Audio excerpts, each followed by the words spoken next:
আল্লাহ তার গুনার পাল্লা ভারী হয়েছে, জাহান্নামে না যাবে, জান্নাতে কেন যাচ্ছে?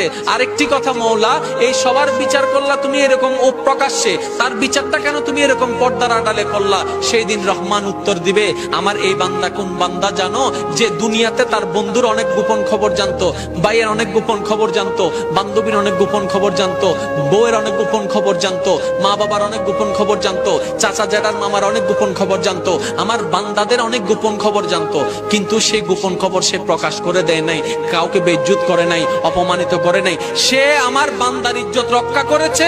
আজকে আমি আল্লাহ তাকে পর্দার বিচার করে তার ইজ্জতকে রক্ষা করে দিলাম। সুবহানাল্লাহ। তো আল্লাহ তুমি মাফ করে দিলা কেন?